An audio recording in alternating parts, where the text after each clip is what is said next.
திருப்பதி லட்டுங்கிறது சொல்லப்போனால் சுவாமியோட பிரசாதமே கிடையாது. திருப்பதி லட்டு அப்படிங்கிறது சுவாமிக்கு அது சாஸ்திரப்படி விரிக்கப்பட்ட பிரசாதமே கிடையாது. அந்த முதல்ல திருப்பொங்கம்னு சொல்லிட்டு சாப்பாடு தான். அதுக்கப்புறம் அதிரசம், அப்புறம் வடை, அப்படியே அது வளர்ந்து வந்து அதுக்கப்புறமா வந்து சுய்யம்லாம் சொல்லி வழங்கப்பட்டிருக்கு. சுய்யம். அப்புறமா இதெல்லாம் வந்ததுக்கப்புறம் ஒரு நாள் என்ன பண்ணியிருக்காரு, ஒரு பெரிய ஆள் ஒருத்தர் கல்யாணத்துக்காக வைபவத்துக்காக எல்லாருக்கும் பெரிய பெரிய லட்டு பிடிச்சி பூந்தியை கூட கொடுத்துருக்காங்க. பூந்தி தான் பிரசாதமாக இருந்திருக்கு. அதுக்கப்புறம் பூந்தியை ஒன்று திரட்டி லட்டாக மாற்றி ஒரு கல்யாண வைபவத்தில் கொடுத்துருக்காரு. அது பிடிச்சு போக 1800 சொச்சத்தில் ஏன் இதையே நம்ம பண்ணக்கூடாதுன்னு ஆரம்பித்த போது 3 விதமான லட்டுக்கள் கொடுக்க ஆரம்பித்தாங்க. முதல்ல கல்யாண லட்டு ஒன்று, அதுக்கப்புறம் வேறு பிரார்த்தனைக்காக பண்ணுற லட்டு, ஜென்ரல் லட்டு 3 லட்டு. இது வந்து கிராம் கம்மியாக இருக்கும், இது 750 கிராம் இருக்கும். ரொம்ப பெரிய லட்டு வந்து 1000 சொச்சம் கிராம் இருக்கும்.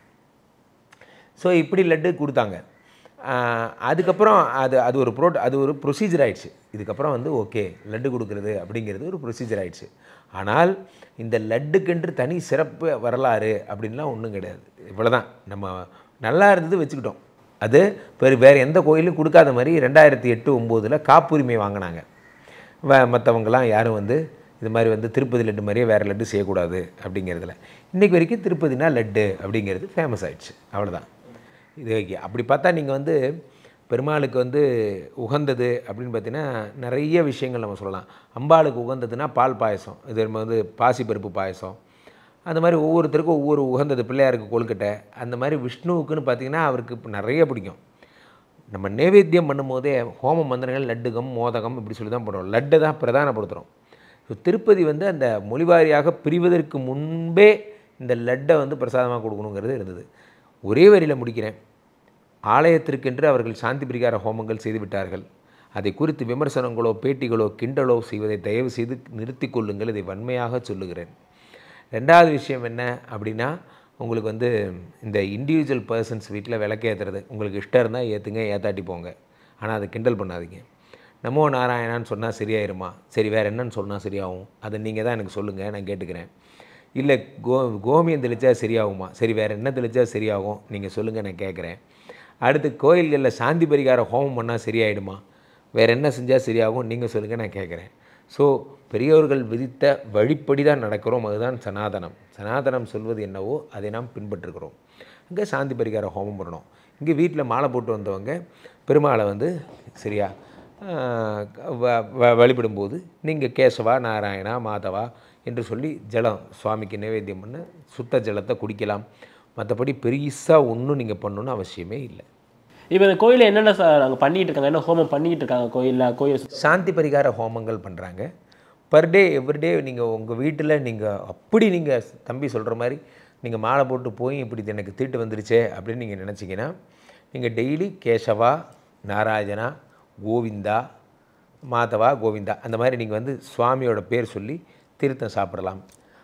அதே மாதிரி இது வந்து சொன்னீங்கன்னா காயேன வாசா மனுஷேந்திரியர்வான ஒரு மந்திரம் வரும். அதை சொல்லி நீங்கள் தரையில் தண்ணியை விடலாம். மற்றபடி நீங்கள் பண்ண வேண்டிய பெரிய தவறுன்னு எதுவுமே கிடையாது. பண்ண வேண்டிய பரிகாரம்னு பிராப்தம்னு எதுவும் கிடையாது. இல்லை கோயிலுக்கு மாலை போட்டு போகிறவங்கலாம் நான்வெஜ் எடுத்துக்க மாட்டாங்கன்னு ஒரு விஷயம் இது இருக்குது. ஏன்னா மாலை போட்டு போனால் கடவுளை வழிபட போகிறாங்க, ரொம்ப சுத்தபத்தமாக இருக்கும் அப்படிங்கிற பட்சத்தில். இப்போ அங்கே திருக்கோயிலுக்கு அங்கே திருப்பதிக்கு போகும்பொழுது அங்கே எது லட்டுகளை வாங்கி சாப்பிடுவதுன்னா அது வந்து சைவம் தான், நம்ம கடவுள் கொடுக்குற பிரசாதம் சொல்லிட்டு சாப்பிட்றாங்க. அப்படி இருக்கும்போது இப்படிலாம் சாப்பிட்டனால அவங்களுக்கு ஏதாச்சும் பிரச்சனைகள் ஏதாச்சும் வரக்கூடுமா? அவங்க மன அழுத்தம் அது சம்மந்தப்பட்ட ஏதாச்சும்? ஒன்றுமே வராது. நான் இப்போவும் சொல்கிறேன், நீங்கள் வந்து உக்காந்துருக்கீங்க, நான் உங்களுக்கு ஏதோ ஒரு சுண்டல் தரேன், நான் சுண்டல் நினச்சி சாப்பிட்றீங்க, அப்புறமா தான் தெரியும் அது நான்வெஜ்ஜுன்னு. இதனால் தவறு செய்தது நீங்களா நானா? நான். இதுக்கான தண்டனையும் குற்ற உணர்ச்சியும் வர வேண்டியது உங்களுக்கா எனக்கானா? எனக்கு.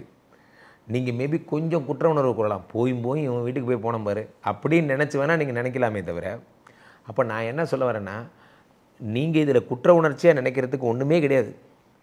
இதில் தவறு செய்த கலப்படம் செய்தவர்கள் தான் இதில் தவறு. தேவஸ்தானம் தெளிவாக விளக்கமாக சொல்லிடுச்சு. 200 வருட பாரம்பரியம். இன்னொன்று இதில் யோசிக்க வேண்டிய விஷயமே என்ன அப்படின்னா, நெய்யை விட மீன் என்ன காஸ்ட்லி? கலப்படம் பண்ணுறவன் நெய்யுக்கும் குறைவான தரமுடைய ஒரு பொருளை தான் கலப்படம் பண்ணியிருந்தா அவனுக்கு வியாபார நோக்கம்னு சொல்லலாம். சம்மந்தமே இல்லாமல் காஸ்ட்லியான ஒரு பொருளை கொண்டாந்து ஏன் பண்ணணும்? சம்மந்தமே இல்லாமல் மாட்டிறைச்சி ஏன் பண்ணணும் அப்படிங்கும்போது இன்னும் ஆராய்ச்சி பண்ணி பார்க்கும்போது பசுக்களை எப்படி வளர்த்துறாங்க, அந்த பசுக்கள் சாப்பிட்ற ஃபுட் என்ன, அதுலேருந்து வர்ற பாலில் இது ஏன் இந்த இன்க்ரீடியன்ஸ் இருக்கக்கூடாது அப்படிங்கிற மாதிரிலாம் போயிட்டுருக்கு. இன்னும் ரிசர்ச் இன்னும் முடியல. இது சும்மா பிரச்சனை கிடையாது, பெரிய பிரச்சனை இது. அப்படி இருக்கிறதுனால பக்தர்கள் யாருக்கும் எந்த தோஷமும் இல்லை. நான் ஓப்பனாக சொல்கிறேன், உங்களுக்கு எந்த தோஷமும் இல்லை. ஏடுகொண்டலவாடா வெங்கட்ரமணா கோவிந்தா கோவிந்தா என்று இறைவனை வணங்கி நீங்கள் பாட்டுக்கு உங்கள் ஒர்க்கை கண்டினியூ பண்ணுங்கள். மைண்டை போட்டு டிஸ்டர்ப் பண்ணிக்காதீங்க. இது மாதிரி நான்வெஜ் சாப்பிட்டுட்டோமே, தீட்டுப்பட்டுருச்சே, அல்லது அதாயிடுச்சே இதாகிடுச்சே. ஒன்று தெளிவாக தெரிஞ்சுங்க, நடந்து போகும்போது எத்தனையோ எறும்புகள் மிதிப்பட்டு சாகுது. நீங்கள் எத்தனையோ இந்த வீடு கட்டியிருக்கீங்க, எத்தனையோ சின்ன சின்ன பூச்சிகள் வண்டுகள்லாம் அழிச்சிட்டு தான் இந்த வீடு கட்டியிருக்கீங்க. எத்தனையோ இப்போ இது இறந்து போகுது. இதெல்லாம் நீங்கள் யோசிச்சிங்கன்னா வாழவே முடியாது. ஸோ அந்த மாதிரி இதெல்லாம் தெரியாமல் நடக்கிறது, உங்களுக்கு தெரிஞ்சு நடக்கிறது இல்லை. தெரிஞ்சு பண்ணால் மட்டும்தான் பாவம். இப்போ நீங்களே சொல்லியிருந்தீங்க பேசும்பொழுது, எல்லாரும் ட்ரோல் பண்ணிகிட்டு இருக்காங்க அந்த விஷயத்தை அப்படின்னு சொல்லிட்டு. நடிகர் கார்த்திக் கூட அந்த விஷயத்தில் ரொம்ப சென்சிட்டிவான ஒரு விஷயம் சொல்லிட்டு தவிர்த்துட்டாரு. இப்போ இருக்கிற துணை முதலமைச்சர், அங்கே இருக்கிற துணை முதலமைச்சர் சனாதனத்தை இது நீங்கள் கை தொடாதீங்க, அது ரொம்ப பெரிய விஷயம், நீங்கள் அது அப்படிலாம் சொல்லக்கூடாது அப்படிங்கிற விஷயத்தை எடுத்து வச்சுருக்காங்க. இப்படி மாற்றி அவங்க 2 பேரை இது பண்ணுற மாதிரி எல்லாருமே இதுமாரி பண்ண ஆரம்பிச்சிட்டாங்க. இப்போ உண்மையிலே அதுதான் நான் வருத்தப்படுற விஷயம் தம்பி. சனாதனத்தை தொடர்றவங்க அவங்க கூட கிடையாது. சனாதனத்தை தொடர்றவங்க மாற்று மதத்தை சேர்ந்தவங்க கூட கிடையாது. சொந்த மதத்தில் இருப்பவங்க தான் சனாதனத்தை கிண்டல் பண்ணுறாங்க. இதில் எங்கே சனாதனம் இப்போ சொல்கிறீங்க சனாதனம்னு? இதே சனாதனத்தை தானே ஒரு கட்டத்தில் உயர்வு தாழ்வுங்கிற மாதிரி நீங்கள் கொண்டு போகும்போது நான் தான் சொன்னேன், அதெல்லாம் உயர்வு தாழ்வு மாதிரி கிடையாது. சனாதனம் என்பதற்கு நீடித்த நிலைத்த என்ற பொருள் உண்டு அப்படின்னு நான் சொல்லியிருந்தேன். அந்த மாதிரி நீடித்த நிலைத்த அப்படிங்கிற பொருளோடு இதை நீங்கள் அணுகுங்க. அப்போது நீடித்த நிலைத்த புகழோடு இருக்கிற பெருமாளுக்கு ராஜ நைவேத்தியம்னு பேர். அந்த லட்டு ராஜ நைவேத்தியம்னு பேர். அது ரொம்ப நாளாக கொடுத்துட்டுருக்கோம்.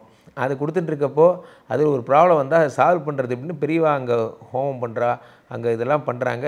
ரைட். இப்போ அவங்க என்ன சொல்கிறாங்க, இதெல்லாம் பண்ணால் அது க்ளீன் ஆகிடுமா அப்படின்னு கேட்குறவங்களுக்கு நீங்கள் ஜாலியாக காமெடி பண்ணுறீங்க, நான் இல்லைன்னு சொல்ல. இதெல்லாம் பண்ணால் க்ளீன் ஆகிடுமா? ரைட். வேறு என்ன பண்ணால் க்ளீன் ஆகும்னு நீங்கள் சொல்லுங்கள், நான் தெரிஞ்சுக்கிறேன். ஒன்று, நான் அதான் ஃபஸ்ட்டே கேட்டேன், பெருமாளுக்கு மேல் அனுப்பலாமா, நேரில் போய் பார்க்கலாமா? என்ன பண்ணால் க்ளீன் ஆகும் தான் நீங்கள் தான் சொல்லுங்களேன். புண்ணிய தீர்த்தத்தை எடுத்து எல்லா இடத்துலையும் தெளிப்பாங்கன்னு பேர். வேறு என்ன தான் வழி? இல்லை தீர்த்தம் எடுத்து தலைமையில் ஊற்றிட்டா உடனே எல்லாம் சரியாயிடுமா?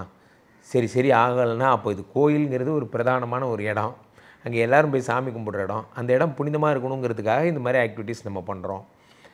நம்ம வீடு அதே மாதிரி நம்ம அங்கே கோயிலில் போய் சாப்பிட்டதோடு சரி, நம்ம வீட்டில் நம்ம வசிஞ்சிட்ருக்கோம். நம்ம இங்கே எதுவும் பண்ணணுன்னு நினச்சிங்கன்னா நீங்களும் வீட்டில் ஏதாவது புனித ஆறுகளுடைய தண்ணி, கங்கை நீர் இப்போல்லாம் கிடைக்குது, அதை எடுத்துகிட்டு வீடு ஃபுல்லாக தெளிங்க. அல்லது பஞ்சகவ்யம்னு சொல்லக்கூடியதை தெளிங்க. அதுலேயும் ஒருத்தர் கிண்டல் பண்ணுறாங்க, மாட்டு மூத்திரத்தை தெளித்தா வீடு ஃபுல்லாக க்ளீன் ஆகிடுமா அப்படின்னு. இங்கே பாருங்கள், நம்பிக்கைகள்ங்கிறது நம்பிக்கைகள். அதை கிண்டல் பண்ணாதீங்க. நம்பிக்கைகளை கிண்டல் பண்ண யாருக்கும் ரைட்ஸ் கிடையாது. இது இந்துக்களின் நம்பிக்கைகள்.